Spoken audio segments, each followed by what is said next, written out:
Fala pessoal, sejam todos muito bem-vindos para mais uma transmissão aqui no Implacável Concursos, professor Luciano junto com você, e hoje nós vamos bater um papo sobre improbidade administrativa, né? Você que vai prestar aí o seu concurso público vai ter que ficar 100% nessa leizinha, Lei 8429, né?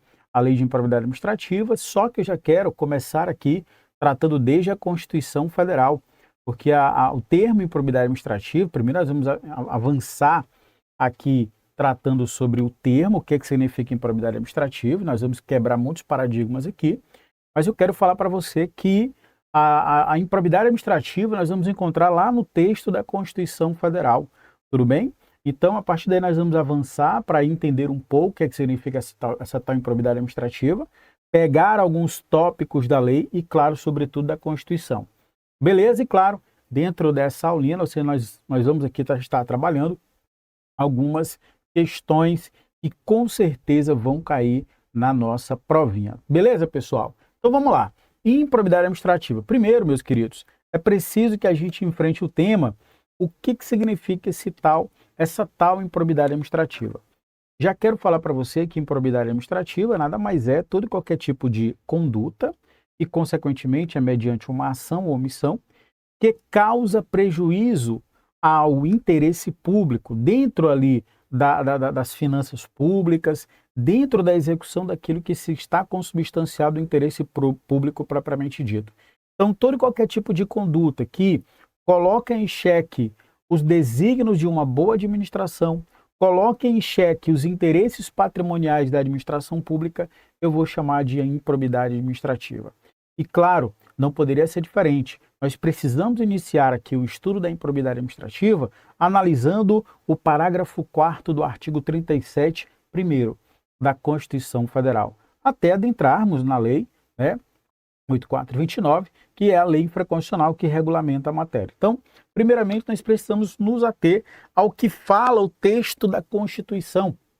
Veja, o parágrafo 4º lá do 37, ele diz, né, ele estabelece a base para a responsabilização dos atos de improbidade administrativa. Então, todos os gestores públicos ou terceiros que participaram com viés de incentivar aquilo que praticou contra o interesse público, o gestor público, ele praticou um ato ali contrário ao interesse público ou à coisa pública, incorrendo em improbidade administrativa, que nós vamos ver mais na frente, eu tenho uma responsabilização, tá? A improbidade administrativa, o prefeito, o governador, o deputado, tá? O próprio servidor público, que nós vamos ver que os sujeitos ativos dos atos de improbidade é uma expressão bem ampla, inclusive um particular que ora é chamado de terceiro, pode ser imputado a ele a responsabilidade pelos atos de improbidade administrativa. Então, a improbidade administrativa tem consequências, tem responsabilizações, segundo o consoante preleciona o parágrafo 4º do 37? Tem. Veja comigo. Os atos de improbidade administrativa importarão, ou seja, terão como consequências. Daqui a pouquinho eu já avanço, eu já citei para você o conceito, mas daqui a pouquinho eu vou trazer mais detalhes sobre o conceito e a natureza jurídica do que seria esse ato de improbidade. Mas para adiantar aqui, eu já disse para vocês que a improbidade administrativa ela está caracterizada por todo e qualquer tipo de conduta omissiva ou comissiva que contraria os interesses públicos, que contraria ali a questão relacionada ao patrimônio público, tá? E que lá nos artigos 9, 10 e 11 da Lei de Improbidade Administrativa, ele vai trazer ali, respectivamente, os atos de improbidade, que ocasiona enriquecimento ilícito, lesão ou dano ao erário, e aqueles que violam princípios da administração pública. Então, improbidade administrativa, isso vai gerar o quê, professor? O texto da Constituição ele vai trazer para a gente os possíveis, tá? As possíveis consequências pelos atos de improbidade. Primeiro deles aqui, pessoal, e aqui já temos uma questão que é muito recorrente nas provas, tá? Vai ser, a suspensão dos direitos políticos. Veja comigo, ó, a suspensão dos direitos políticos. 2, a perda da função pública. A perda da função pública. 3, a indisponibilidade dos bens. E 4, o ressarcimento ao erário. Na forma e gradação prevista em lei, sem prejuízo da ação penal cabível. Então, vamos lá. Eu já quero avançar para você aqui o que você precisa entender. Quando um gestor pratica um ato de improbidade administrativa, ele pode sofrer o quê? Suspensão dos direitos políticos. Os direitos políticos dele podem ser suspensos dentro ali da perspectiva legislativa, a depender do tipo de ato de improbidade, porque já adianto para vocês, os atos de improbidade estão gravados na Lei 8.429, a depender de suas consequências. Eu tenho atos de improbidade mais graves, enriquecimento ilícito, atos de improbidade meio que intermediário, que causam dano ao erário, e os mais leves, que são aqueles que violam princípios da Constituição, sobretudo da administração pública. Então eu tenho esses 3 grupos de atos de improbidade que são tipificados pela lei de improbidade, que nós vamos ver mais na frente. Então, nesse primeiro momento, entenda que quando alguém pratica um ato de improbidade, tá, ele pode sofrer 1. A suspensão dos direitos políticos, 2. A perda da função pública, 3. A indisponibilidade dos bens e 4. Ressarcimento ao erário, ter que devolver aquilo que ele obteve ilicitamente pelo ato de improbidade. Tudo bem? Repare que no finalzinho ele fala, sem prejuízo à ação penal cabível. E aqui eu já quero pegar aqui, quebrar um paradigma com vocês, né? Eu sei que muita gente ainda diz que a improbidade administrativa é um crime, é uma infração penal. Qual a natureza jurídica da improbidade administrativa? Já falei sobre o conceito, já falei quais são as consequências nos termos do parágrafo 4 do artigo 37, mas afinal, qual a natureza jurídica? Claro que eu já vou colocar para vocês mais na frente, mas já adianta aí, ó. Se cai na prova, a natureza jurídica do ato de improbidade vai ser um ilícito político, um ilícito político e um ilícito civil, tá? Professor, então quer dizer que improbidade não é crime? Não. Improbidade não é infração penal? Claro que não. Tanto é que no finalzinho do parágrafo 4º ele vai dizer sem prejuízo da ação penal cabível. Então, se o prefeito daquela cidade X praticou um ato de improbidade, ele vai sofrer a ação de improbidade, mas também em conjunto, a depender da conduta, ele pode sofrer ali uma ação penal, um processo penal. Ele vai sofrer um processo de improbidade e um processo penal. Isso denota que improbidade administrativa não é crime. Tá legal? Não é ilícito criminal. Beleza, então aqui, ó, atos de improbidade. O que eu preciso saber? As consequências, segundo o parágrafo 4º, né? Segundo o parágrafo 4º, né, do artigo 37 da Constituição Federal. Suspensão dos direitos políticos, perda da função pública, indisponibilidade, ressarcimento ao erário. Isso é o que sempre vem nas provas, tá? Claro, de forma e gradação prevista em lei, ou seja, a gradação dos atos de improbidade vai depender da consequência. Ato de improbidade, basicamente, eu tenho 3 grupos. Ato de improbidade que causa o enriquecimento ilícito, que causa lesão ao erário e que causa violação a princípio da administração pública. Esse aqui que gera enriquecimento ilícito para aquele que praticou ato de improbidade, esse aqui é o mais grave, tá? Ou aquele que causou lesão ao erário, ou prejuízo ao erário, ou dano ao erário, como queiram, é aquele que vai ser, digamos que, intermediário. E aquele que vai ser violador do princípio da administração pública vai ser aquele mais leve. Então vai ser vou colocar médio, tá, pessoal? Para facilitar, só para que de fato você já fixe isso. É óbvio que mais na frente eu vou contextualizar tudo bonitinho com você, eu já só estou adiantando para que você possa identificar que o ato de improbidade não é crime, constitui dentro da sua natureza jurídica um ilícito civil ou político, tá? E que esse ilícito civil ou político, ele vai gerar enriquecimento ilícito, sendo grave, né? Pode ser lesão ao erário, intermediário ou médio, e o ato de improbidade leve a que vai ser aquele ato que viola, por exemplo, princípio da Constituição Federal. Beleza, e claro, sem prejuízo da ação penal cabível. Por que isso é importante, professor? Porque denota-se, através da análise do parágrafo 4º do 37, que improbidade administrativa, anota para mim, ó, não é crime. Não é crime. Não é ilícito penal. Não é ilícito penal. Show de bola? Beleza. Agora nós vamos falar um pouquinho sobre o conceito. O conceito e a natureza do ato de improbidade administrativa, conforme eu já citei para vocês. Veja comigo, conceito e natureza jurídica. Natureza jurídica do ato, vocês já sabem, é um ilícito, nunca esqueça isso, tá? É um ilícito civil e um ilícito político. Não é crime. E o conceito nós vamos ver na sequência. Vamos lá. Olha só, o que seria o ato de improbidade? No começo da aula eu falei para vocês, galera, o ato de improbidade é aquele ato que viola a probidade. Por quê?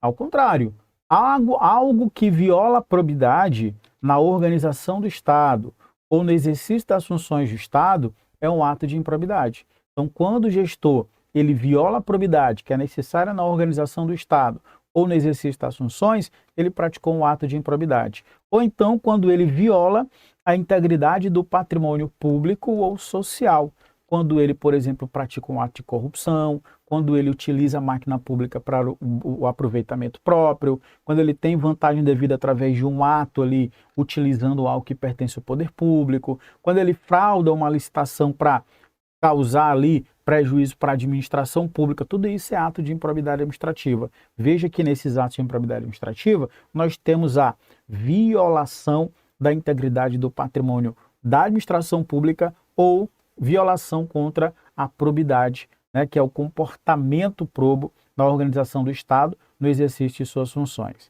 Trata-se ademais de um ilícito que de natureza civil e política, tá?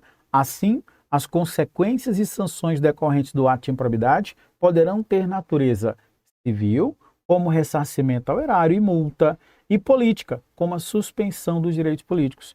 Professor, então, a natureza do ato de improbidade administrativa é exatamente por conta da natureza da pena que é aplicada, da punição que é aplicada? Exatamente. Quais são as punições ou sanções decorrentes dos atos de improbidade? Nós já aprendemos a obrigatoriedade de devolver aquilo que você pegou do Estado, ressarcimento ao erário, isso é de natureza civil, a multa, bem como a suspensão dos direitos políticos.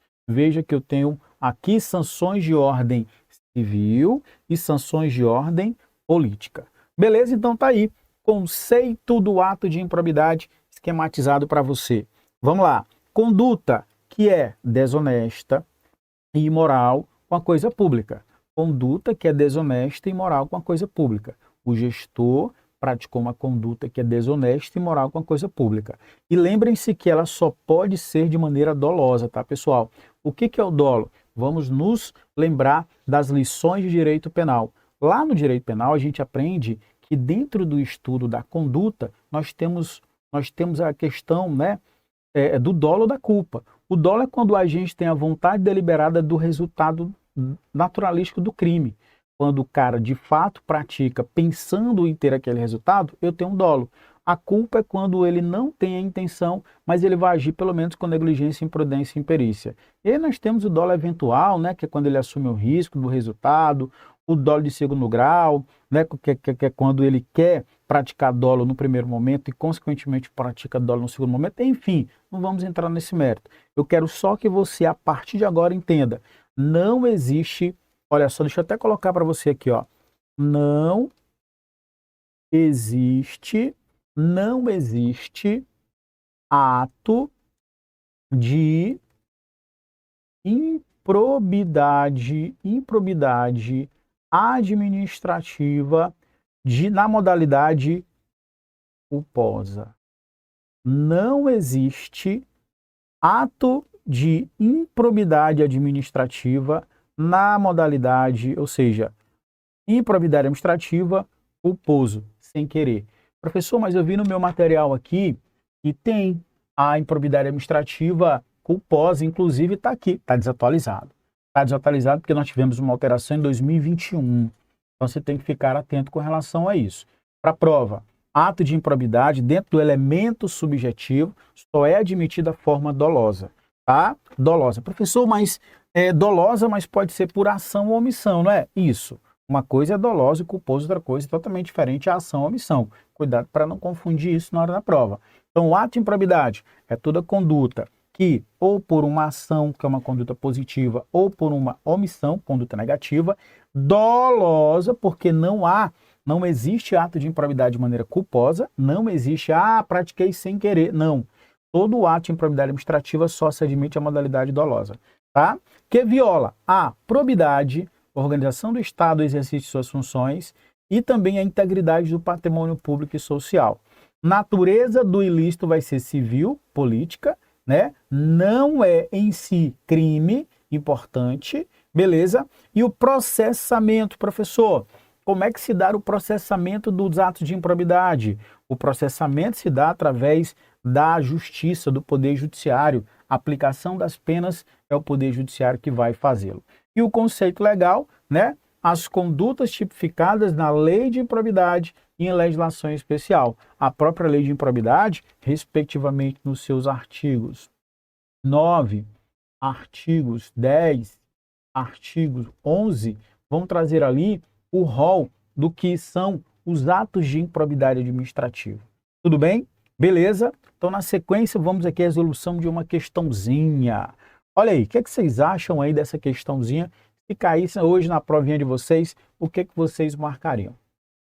E aí, olha aí, galera, o ato de improbidade que em si não constitui crime, caracteriza-se como ilícito de natureza civil e política.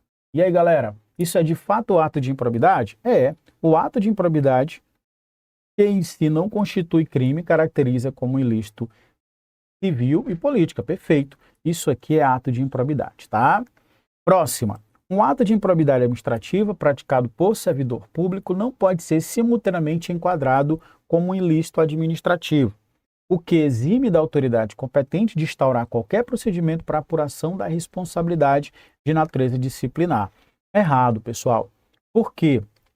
Porque, vamos lá, o ato de improbidade administrativa realmente ele não se confunde com o ato de indisciplina administrativa.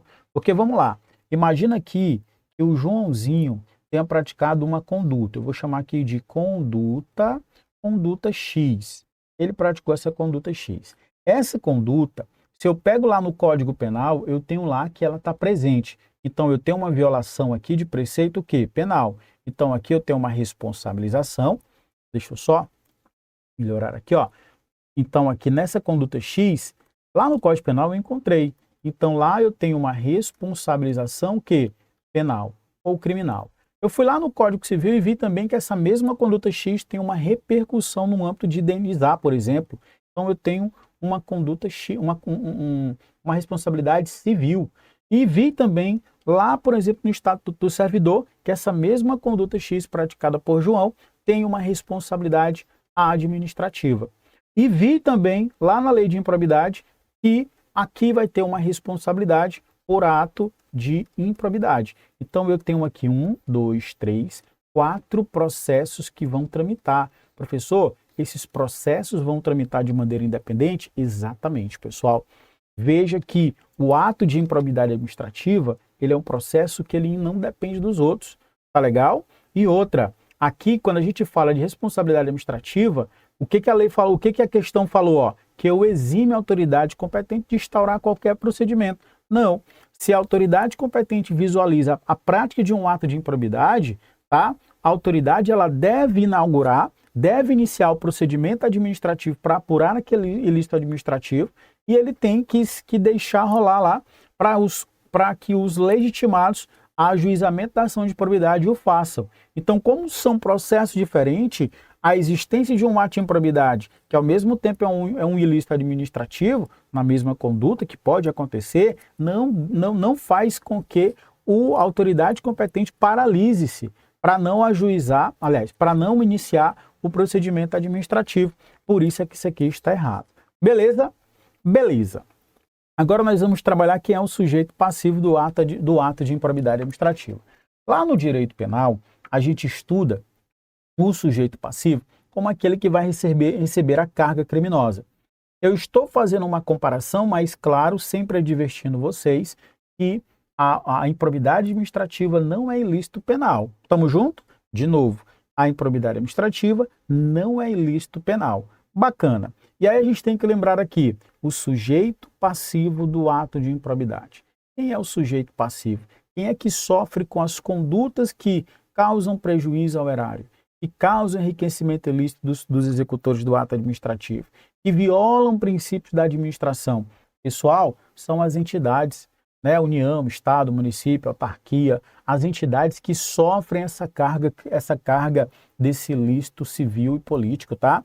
Os sujeitos passivos do ato de improbidade administrativa são todas as entidades que podem ser atingidas por atos dessa natureza, ou seja, todas as entidades contra as quais os atos de improbidade administrativa podem ser praticados.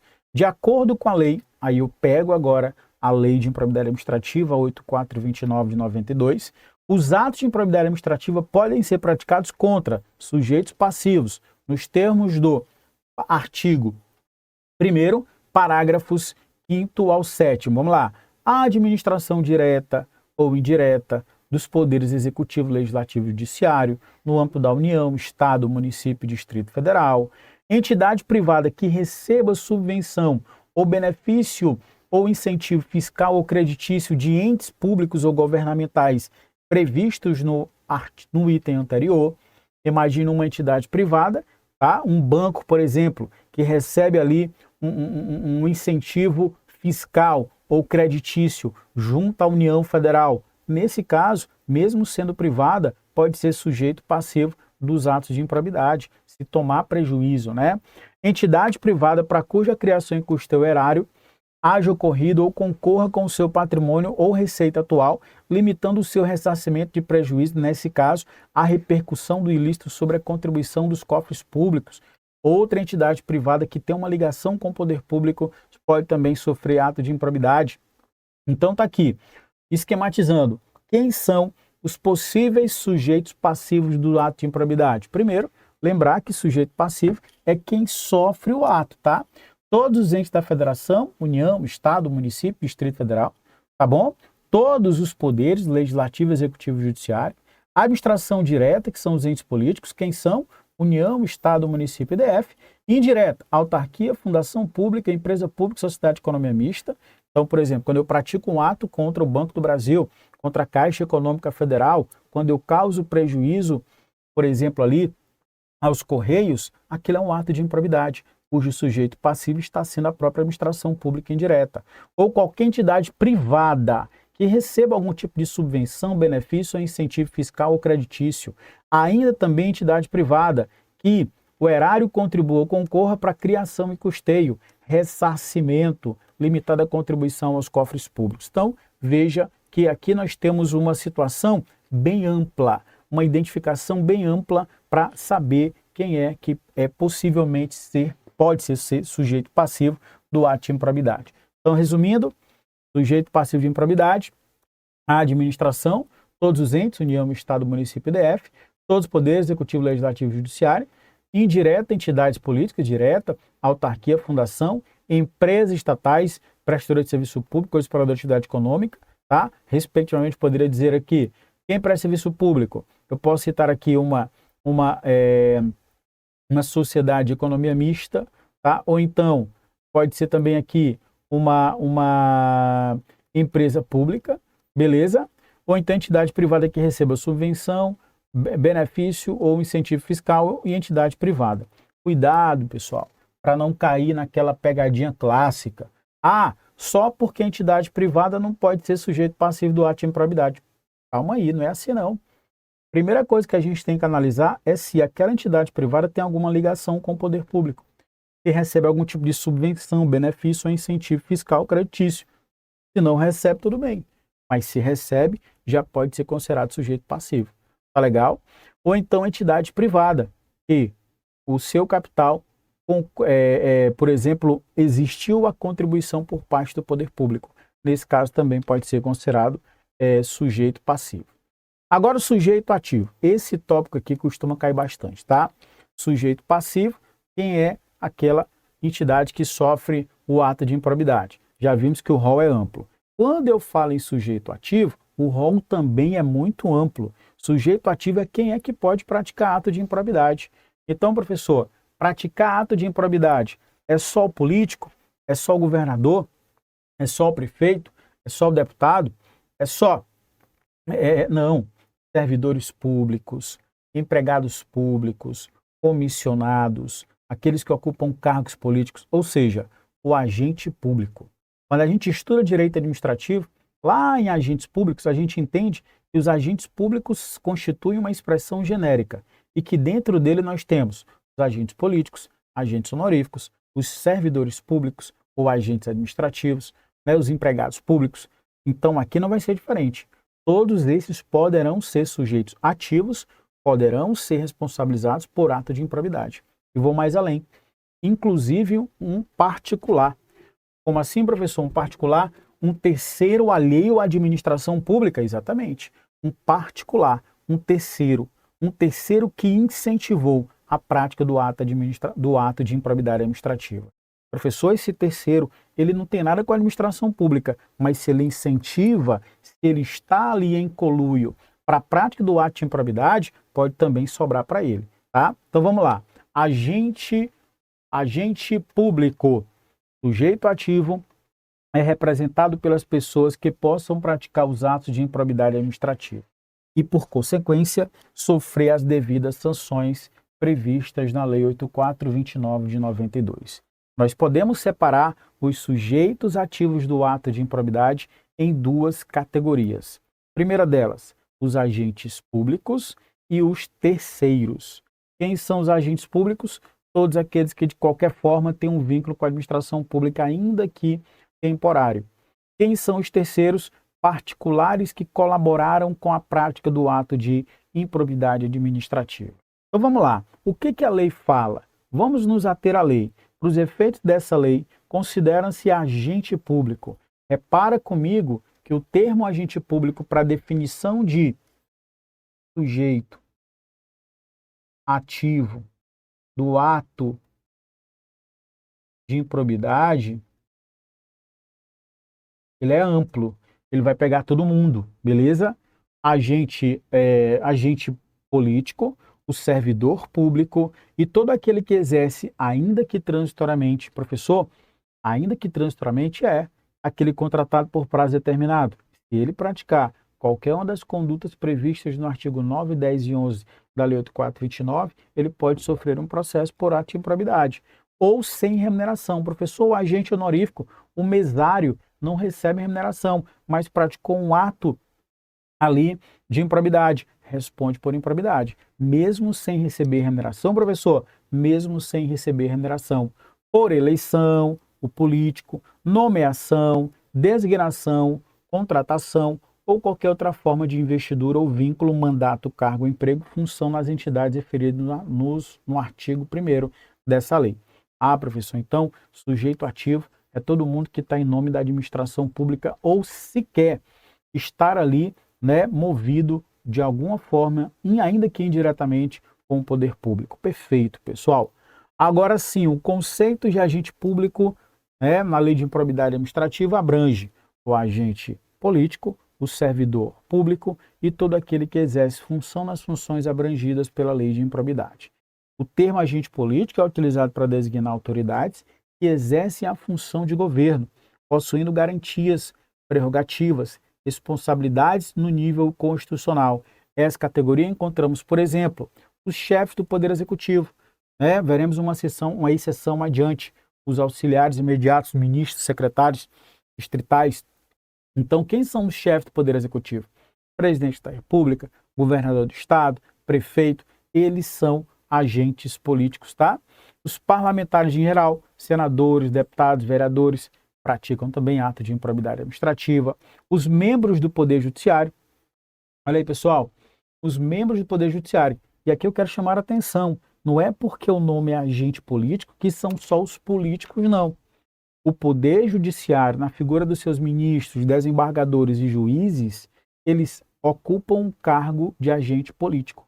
Professor, mas eles não são políticos. Pois é, mas o nome só é assim dito, mas não direcionando para o fato dele exercer a política. Tá bom? Cuidado para não confundir. Aqui nós temos que o juiz, que o desembargador e os ministros de tribunais exercem cargos políticos e, consequentemente, poderão ser sujeitos ativos de atos de improbidade. 4. Os membros do Ministério Público. Olha aí, pessoal. Os membros do Ministério Público, professor. Sim, os membros do Ministério Público e etc. também poderão estar ali, né, sendo sujeitos ativos dos atos de improbidade administrativa. Beleza? Então tá aí um resuminho. Printa essa tela, anota comigo aqui e vamos juntos. Agente público, lei de improbidade. Pode ser um agente político, servidor público e todo aquele que exerce função pública nas entidades sujeitas à lei de improbidade administrativa. Transitório ou permanente, com ou sem remuneração, qualquer forma de investidura. Não importa a forma de investidura no cargo. Não quero saber se ele entrou no cargo público por meio de eleição, por nomeação, designação, contratação. Se ele foi designado para ocupar um cargo comissionado ou uma função de confiança, praticou ato de improbidade, vai responder. Se ele não foi designado, mas foi contratado, vai responder da mesma forma, né? Ou então a lei vai mais adiante. Ou qualquer outra forma de mandato, de cargo, emprego ou função pública. Ou seja, pessoal, para ser sujeito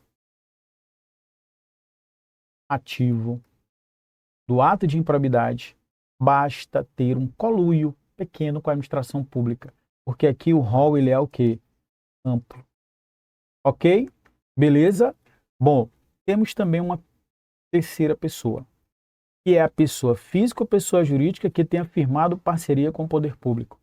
Muitas vezes o poder público firma parcerias com pessoa física e pessoa jurídica. Essa pessoa física ou pessoa jurídica que tenha firmado parceria e que tenha praticado qualquer ato de improbidade administrativa, também pode ser sujeito ativo. A nova lei de improbidade acrescentou a nova categoria de sujeitos ativos, tá? No ato de improbidade administrativa. Vejamos o que diz o parágrafo único do artigo 2º, incluído em 2021. No que se refere aos recursos de origem pública, sujeitam-os às sanções previstas nesta lei o particular. Olha aí, galera. Professor, o particular, pessoa física ou pessoa jurídica, que celebra com a administração pública convênio, ou seja, tem ali uma parceria. Celebrou com a administração pública o quê? Um convênio, contrato de repasse, pode ser um contrato de gestão, termo de parceria, termo de cooperação ou ajuste administrativo. Ou seja, pessoal, qualquer tipo de parceria. Então, o particular, seja ele pessoa jurídica ou pessoa física, que celebrou qualquer tipo de parceria, também pode ser sujeito ativo do ato de improbidade. Tá legal? Anota isso, questão de prova. Vamos embora. E o terceiro, que induz ou concorre. Olha aí, pessoal, ainda tem a figura do terceiro. Primeiro, lembrar que o terceiro ele não se confunde com o agente político ou agente público, tá? O terceiro ele é um particular. Ele é um cara que é alheio à administração pública, tá, galera? Ele é um cara que ele não tem nada a ver com a administração pública. Ele é um particular mesmo. Terceiro, alheio mesmo, particular. Olha o que diz o artigo 3 da Lei de Improbidade, que nós chamamos de LIA, tá, pessoal? As disposições dessa lei são aplicáveis no que couber àquele que, mesmo não sendo agente público, veja que a lei claramente diz o cara não é agente público. Então ele é um quê? Ele é um particular, né, galera? Ele é um particular que realiza duas condutas. Ou ele induz aquele servidor a praticar o ato de improbidade, ele incentiva, ou ele concorre, ou seja, ele participa em conluio. Agora, dolosamente, mais uma vez aparece a figura do dolo, porque nós aprendemos que não tem a participação mais culposa para definir ato de improbidade. Ato de improbidade somente é possível na maneira dolosa, não mais é possível na maneira culposa. Tudo bem? Então veja que aí, ó, induza ou concorra dolosamente para o ato de improbidade. Esse é o particular. Tudo bem, pessoal? Então vamos lá. Terceiros. Primeiro, lembrar que não é um agente público. ele atua induzindo ou concorrendo dolosamente para o ato de improbidade, ele não responde sozinho, ele responde junto com o agente público. Então aqui, ó, nós temos o agente público e nós temos o terceiro. O agente público responde juntamente com o terceiro. Mais uma vez, reitero, que esse terceiro não é servidor. Esse terceiro não tem vínculo com a administração pública. Ele é alheio. Mas como ele agiu induzindo, como ele concorreu para o ato de improbidade, ele vai responder.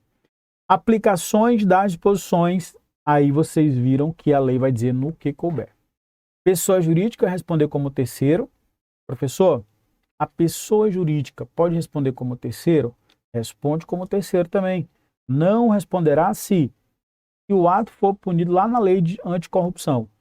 Se o ato é punido lá na lei anticorrupção, já não cabe aplicação da lei de improbidade administrativa. Por quê? Porque eu estaria aplicando duas vezes uma lei, né, ao mesmo fato, no bis idem, que é proibido lá no direito penal. Então, responde sócios, cotistas, diretores, colaboradores, né, em regra. Não respondem. Respondem só se tiverem participação, se tiverem benefício direto. E respondem somente nos limites da participação. Isso no caso de pessoa jurídica. Então, está aqui o resuminho sobre sujeitos ativos dos atos de improbidade. Observa comigo aí, ó. O agente político, exceto o presidente da República, importante jurisprudência do Supremo Tribunal Federal, tá? Servidor público, quem exerce a função nas entidades sujeitas à lei, com ou sem remuneração, transitoriamente ou não, por eleição, nomeação, designação, contratação, mandato, cargo, emprego ou função. Particular, pessoa física ou pessoa jurídica, parceiro, parceiros que têm algum tipo de ajuste com a administração pública, pode ser por um convênio, contrato, termo, parceria, recursos de origem pública. O terceiro, que induz ou concorre dolosamente. O terceiro, já vimos, aquela figura que é um indivíduo que é alheio à administração pública. Ele vai induzir a prática do ato ou vai concorrer. Veja que ele atua de maneira dolosa, tá, galera? Não cabe culposa. Pode ser pessoa jurídica dentro das situações que acabamos de ver. Beleza. E para a gente fechar aqui, ó, sujeito ativo, agente político, mais uma vez, jurisprudência exclui o presidente da República, mas tome cuidado, pois essa exceção não consta literalmente na lei de improbidade administrativa. Como é que eu preciso me comportar na hora da prova? Só se a lei falar. Segundo jurisprudência do Supremo Tribunal Federal, o presidente da República não se enquadra como sujeito ativo, aí sim você marca, tá? Mas se não tiver aceitação da jurisprudência, você não marca. Tem que ter a ideia da jurisprudência. Beleza? Servidor público, já falamos de tudo isso, eu vou passar aqui para agora falar um pouquinho sobre as espécies do ato de improbidade. Pois bem, até aqui falamos sobre conceito, natureza jurídica, sujeito ativo, sujeito passivo e as implicações pelos atos de improbidade. Falamos sobre as suas naturezas jurídicas também. Agora, a tipificação dos atos de improbidade administrativa estão aonde? Estão na Lei 8429 de 92. Ele vai desmiuçar, dizendo quais as condutas são atos de improbidade. E aqui nós temos 3 espécies de ato de improbidade, meus amigos. O ato de improbidade que importa enriquecimento ilícito, previsão no artigo 9º. O ato de improbidade que causa prejuízo ao erário, previsto no artigo 10º. E o ato de improbidade que atenta contra o princípio da administração pública no artigo 11º. Então eu tenho 3 espécies de atos de improbidade administrativa. Então veja comigo, existe uma gradação trazida pela lei por conta da natureza da punição que denota que os atos que importam enriquecimento ilícito são atos mais graves. Os atos que causam prejuízo ao erário são atos mais medianos. E os atos que atentam contra os princípios da administração pública são os mais leves. Tá legal? Então é importante sempre você ter ali essa gradação. A partir do enquadramento no ato, um desses grupos serão aplicadas as penalidades previstas na lei de improbidade. Nesse caso, há uma verdadeira hierarquia das sanções, sendo que as penalidades mais rigorosas são aplicadas aos atos que importam enriquecimento ilícito, as sanções intermediárias aos atos que causam lesão ao erário e as mais brandas aquelas que atentam contra o princípio da administração pública. Se eu colocar aqui a marquinha, você vai entender assim, ó, mais grave, eu poderia marcar aqui, ó, vermelho. Mais grave, ato que importa enriquecimento ilícito. A intermediária, amarelo, intermediária, atos de improbidade que causam prejuízo ao erário. E as mais brandas, vou colocar verdinho aqui, são atos de improbidade que causam lesão, que violam princípios da administração pública. Beleza? Beleza. Uma importante novidade é que a partir de agora todos os atos de improbidade exigem a conduta o quê? Dolosa. Na antiga redação, admitia-se a configuração da lesão ao erário de forma culposa. Para a prova, meu amigo, isso não mais é permitido. Quer dizer o quê, professor? Não tem mais a figura do ato de improbidade da maneira culposa. Sem querer, ou por negligência, ou por imprudência, ou por imperícia. O ato de improbidade administrativa só na forma deliberada, na forma dolosa. Beleza? Então tá aí, somente admitida na modalidade dolosa. E aí nós temos alguns pontos importantes. Beleza, professor? Já aprendi que no artigo 11 nós temos o quê?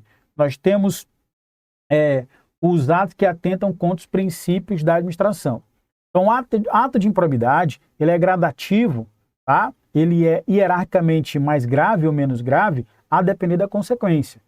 Se a consequência for violação de princípio da administração pública, legalidade, impessoalidade, publicidade, eficiência, enfim, expressos ou implícitos, eu vou dizer que aquele rol do artigo 11 é um rol taxativo, ou seja, só são aquelas condutas que existem lá, não tem outras. Agora, se eu pego as condutas mais graves que geram como consequência um enriquecimento ilícito do autor do ato de improbidade e também a lesão ao erário, prejuízo à administração pública, eu vou dizer que aquele rol é exemplificativo. Por quê, professor? Por que o rol é exemplificativo? Porque poderão existir outras condutas além das previstas nesse artigo. Por isso é que eu digo que o rol é o quê? É exemplificativo, tá? Podem existir. Agora, as condutas de improbidade que geram violação aos princípios da administração, as mais leves, diga-se de passagem, só são aquelas. Então, só são consideradas aquelas previstas na lei. Acabou. Beleza? Então anota isso. Questão de prova. Já caiu muito em prova isso aqui. Vamos agora à resolução de mais algumas questões. Vamos lá. No que concerne à organização administrativa e ao controle da administração pública, assinale a opção correta. A administração pública indireta é constituída por pessoas jurídicas de direito privado, como autarquias, empresas públicas, sociedade de economia mista, tá? Pessoal, já está errado aqui, porque lá no direito administrativo, a gente aprende que as autarquias, tá, são PJ, pessoa jurídica, de direito público e não privado. Então aqui já fica errado. B. As disposições da Lei 8.429, Lei de Probidade, são aplicáveis somente aos agentes públicos. Olha aí, nós vimos que não. A aplicabilidade é ampla. Nós temos os terceiros, nós temos pessoa física ou pessoa jurídica que tem, né, ali acordos firmados com a administração pública. Então, somente deixou errado aqui, letra B errado. C. A constituição de empresa pública ou sociedade de economia mista é feita por lei. com indicação explícita de sua motivação. Não, pessoal, olha só, a criação de empresa pública ou sociedade de economia mista não é feita por lei, não. Elas são autorizadas por lei. Então já fica errada a letra C. Letra D. A criação de subsidiária de empresa pública, sociedade de economia mista, prescinde, ou seja, dispensa. Autorização legislativa. Não dispensa, não. Se eu quero criar uma nova subsidiária, eu preciso de autorização legislativa, assim como aconteceu com a empresa pública ou sociedade de economia mista primária. Então não prescinde, não dispensa, não. Errado. O mero exercício da função ou do desempenho de competências públicas sem comprovação do ato doloso com fim ilícito afasta a responsabilidade por ato de improbidade administrativa. Perfeito, pessoal. Olha aí, gabarito a nossa questão aí, letra E. Próxima. A respeito de improbidade administrativa, ele pede a correta. A configuração do ato de improbidade contrário ao princípio da administração pública independe de prova de dano ao erário ou de enriquecimento ilícito. Perfeito. Por quê? Veja, quando eu tenho ação, conduta que contraria a administração pública, princípio da administração pública, é a forma mais leve do ato de improbidade administrativa. Beleza. Não preciso comprovar dano ao erário e tampouco enriquecimento ilícito. Por quê? Porque aqui são mais duas modalidades de ato de improbidade administrativa. Então, aqui está correto. Beleza? Ok, vamos lá. Próxima questão. Dirigente de determinado órgão público deixou de prestar contas quando estava obrigado a fazê-lo, mesmo dispondo das condições para isso, com vistas a ocultar irregularidades, e ainda liberou verba pública sem estrita observância das normas pertinentes. Duas condutas. Não prestou conta quando ele devia e podia fazer para ocultar irregularidade, já tem um ato de improbidade aí. E a outra foi que ele fez o quê? Ele liberou verba pública sem a estrita observância das normas pertinentes. Pessoal, a pergunta que se faz é, nesse caso aqui, veja, eu tenho atos de improbidade. Beleza, professor, mas como é que eu vou identificar cada um daqueles atos de improbidade? É bem fácil. Enriquecimento ilícito, eu tenho o beneficiamento do autor do ato de improbidade. O cara ficou rico, o cara ganhou dinheiro com aquele negócio ali. Prejuízo ao erário, o cara não ganhou dinheiro, somente a administração pública teve prejuízo. Ele fez mesmo, mas não ganhou nada, então ele teve prejuízo, dando prejuízo à administração pública. Nesse caso aqui, veja que o primeiro é um ato de improbidade, quando ele deveria prestar conta e não fez, para ocultar a irregularidade, é um ato de improbidade que contraria o princípio da administração pública. Beleza, então aqui a primeira está assim. Agora, a segunda, ele não teve, em momento algum a questão fala que ele teve algum tipo de beneficiamento. Se ele não teve beneficiamento, ele simplesmente liberou verba pública, sem observância das normas pertinentes. Eu tenho duas condutas aqui. Essa segunda conduta vai ser um ato de improbidade que causa lesão ou prejuízo ao erário, tá? E esse primeiro, ocultar irregularidade, ato de improbidade que causou violação a princípio da administração. Então aí nós vamos encontrar isso aonde? Na letra C. Ato de improbidade administrativa que atentou contra os princípios da administração pública, princípio da publicidade, princípio da transparência. Pela primeira conduta, o ato de improbidade que causou prejuízo ao erário pela segunda conduta, porque ele não teve locuplentamento. Agora, a questão dissesse, fulano de tal teve um beneficiamento, ganhou tanto por conta daquela liberação de verba pública. Aí já era ato de improbidade de enriquecimento ilícito. Tudo bem, pessoal? Então é isso. Eu encerro aqui minha participação em mais uma aulinha top aqui de improbidade administrativa. Eu espero de verdade que vocês tenham gostado, que tenham curtido. Digita aqui para mim se gostaram, se foi bacana, se foi legal, se foi top. Eu fico muito feliz com o feedback de vocês. Forte abraço, fica com Deus. Tamo junto, galera.